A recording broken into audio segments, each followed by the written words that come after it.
अस्सलाम वालेकुम रहमतुल्लाहि व बरकातुहू। मैं हूँ आपका भाई उस्ताद मून खबर और आप देख रहे हैं हमारा यूट्यूब चैनल दाता पिजन क्लब। उम्मीद करता हूँ सब भाई खैर खैरियत से होंगे। ले दोस्तों, आज जुमे का दिन है। सब दोस्तों को भाइयों को जुम्मतुल मुबारक। जुमे का दिन हर मोमिन के लिए ईद का दिन होता है। तो मेरे भाई आज जुमे के बरकत दिन की वसीला से और अल्लाह पाक सबकी परेशानियाँ मुश्किलातें दूर करे, मेरी दिल से दुआ है। तो मेरे भाई सबसे पहले आप मेरे चैनल को सब्सक्राइब कर लें। आप लोगों की मोहब्बत का बहुत शुक्रिया। आप मुझे यूट्यूब पे टिकटॉक पे बड़ा प्यार दे रहे हैं और मैं आपका दिल से शुक्रगुजार हूँ।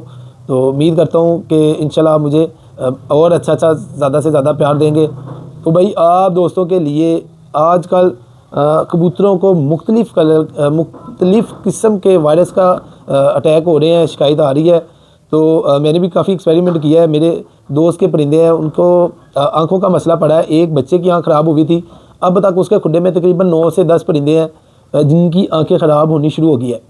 तो उसके लिए हम पाकिस्तान मेडिकल स्टोर पे भी गए हैं, वहाँ से दवाई लेके आए। उन्होंने दी है दवाई, वो भी उस पर काम नहीं कर रही थी। तो उसके अलावा मैंने और दोस्तों से बातचीत की, वो भी उस पर हमने यूज़ किया है, तो वो कोई कारआमद उनका ना हल नहीं हुआ। तो मेरे भाई यकीन करें कि हमने उसको जितनी भी एंटीबायोटिक टैबलेट है, मैदे की है, सारा कुछ दिया है, लेकिन वो सही नहीं हुए। उनको हम क्यूमिक दे चुके हैं, उफ्लोबिट दे दी है, ठीक है ना, एथ्रोमाइसिन दे दी है, और काफ़ी जितनी भी गोली होती है ना वो हमने इस्तेमाल की है। आँखों में उनके कतरे भी डाले हैं, जो ये डेकाडॉन है, डेक्स है वो, और उसमें एक गोली का पाउडर करके भी हमने किया, वो इस्तेमाल सब कुछ किया है, लेकिन वो आँखों का मसला ना जो हल नहीं हो रहा था। तो फिर हमारे एक बड़े अच्छे उस्ताद हैं, माशाल्लाह काबिल एहतराम है हमारे लिए। तो उन्होंने हमें फिर एक चीज़ बताई है। उन्होंने कहा जी ये जो कबूतरों का आजकल किसी किस्म का भी मसला आ रहा है ना, जैसे कि वो कह रहा है पोर्ट का मसला बन रहा है, ठीक है, कबूतर कमज़ोर हो रहे हैं, कबूतर सूख रहे हैं, आंखों का मसला बन रहा है, या वैसे टैग में आ रहे हैं जो लकवा झोले का टैग होता है उसमें आ रहे हैं उनका। उसने मुझे कहा जी इन सब के लिए ये आप 2 चीज़ें इस्तेमाल करें, इंशाल्लाह सही हो जाएंगे। तो फिर ऐसा कि मेरे भाई उन्होंने बताया, हमने फिर वो इस्तेमाल करवाया, तो वाकई वो कारआमद हुआ है, ठीक है ना, प्रैक्टिकल हुआ है और बेहतरीन हो गया। और वो बच्चों को ज़्यादा मसला बन रहा है। बच्चों को वो इंजेक्शन लगाया, उन्होंने इंजेक्शन बताया है, ठीक है। इंजेक्शन है मेरा भाई एक B12 है, ये मैं आपको तस्वीरें दिखा देता हूँ। एक उन्होंने इंजेक्शन मुझे बताया जी B12 और दूसरा अनविल के नाम से। ये देखें मेरे भाई, ये एक इंजेक्शन है, ये है जी मेरे भाई B12, ठीक है। ये आपको मिलना है जानवरों वाली दुकान से 100, तो ये 30 रुपये का है, ठीक है, इतना महंगा भी नहीं है। और दूसरा जो साथ है वो ये देखें, ये मेरे भाई वो है अनविल के नाम से है। ये देखें, ये एंटी एलर्जिक है। ये 2 ये बोतलें आपने लेनी है, सस्ती है, इतनी कॉस्टली नहीं है। तो ये मेरे भाई आपने जो इस्तेमाल करने का जो तरीका मेरे भाई वो आप सुन लें किस तरह इस्तेमाल करना है। तो ये बिल्कुल ही सस्ती है, ये सारे का सारा नुस्खा आपका 250 रुपये में आना है, दोनों बोतलें, ठीक है ना। और ये ख़त्म भी नहीं होनी, और ये ख़त्म होनी भी नहीं चाहिए आपकी छत से ना।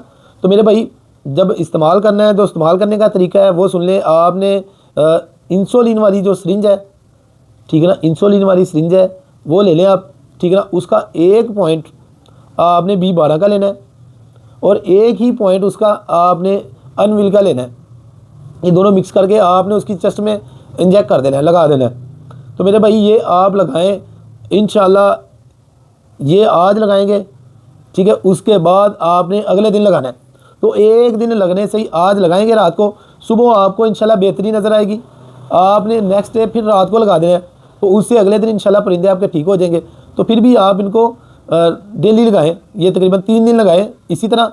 उसके बाद आपने जो अनविल का इंजेक्शन है ना मेरे भाई, ये बंद कर देना। जो B12 है ना, ये विटामिन है, ताकत है और ज़बरदस्त इसका नुस्खा, ये भाई आप सारे इससे वाक़फ़ होंगे। तो फिर आपको 3-4 दिन मुसलसल वो लगा दें, ठीक है ना। उससे ये है कि इनके अंदर B12 की वजह से इनके अंदर जो इनकी कोई भी विटामिन की कमी होगी जिसकी वजह से वायरस या किसी चीज़ का टैग इनके ऊपर हावी हो जाता है, ठीक है ना। तो B12 के जो विटामिन है वो उसको परिंदे को मिलेंगे, वो उसका सामना कर लेगा, ठीक है ना। इंशाल्लाह ये आपके वायरस से टैग से निकल जाएंगे। ये मैं आपको लकवे झोले का समझा इलाज बता रहा हूँ मेरे भाई। इंशाल्लाह ये इंजेक्शन लगाते रहें, ठीक है, और इस्तेमाल करें। एंटी एलर्जी के उनको बेसिकली परिंदे को जब भी कोई मसला बनता है ना मेरे भाई, वो एलर्जी की वजह से बनता है। आँख की एलर्जी होगी, उसकी पोर्ट में कोई एलर्जी होगी, ठीक है ना, जिसको हम वायरस कहते हैं। ये सारे मसले इन्हीं चीज़ों के हैं। तो आपने 3 दिन मुसलसल ये लगाना है एनविल के साथ, और उसके बाद आपने 2-2 पॉइंट इंसुलिन वाले डेली बेसिस पे 2-2 पॉइंट आप उनको लगाते जाएंगे। तो इंशाल्लाह इससे मेरे भाई आपके परिंदों की जितनी प्रॉब्लम होगी ये सारी की सारी इंशाल्लाह कंट्रोल हो जाएगी। आपको दोबारा ये चीज़ जो है ना इंशाल्लाह नहीं मिलेगी, वायरस वगैरह की। यकीनन भाई अब ये आपको सारी चीज़ें समझ आ गई होगी, तो आप ये चीज़ें इस्तेमाल करें इंशाल्लाह अल्लाह के हुक्म से आपके खुड्डे में किसी किस्म का वायरस नहीं आएगा। ये आपकी छत से ख़त्म नहीं होनी चाहिए। दुआ में याद रखें, हमारे चैनल को सब्सक्राइब लाजमी कर लें मेरे भाई। तो इंशाल्लाह मिलते हैं आपके साथ नेक्स्ट वीडियो में, तब तक के लिए अल्लाह हाफिज़।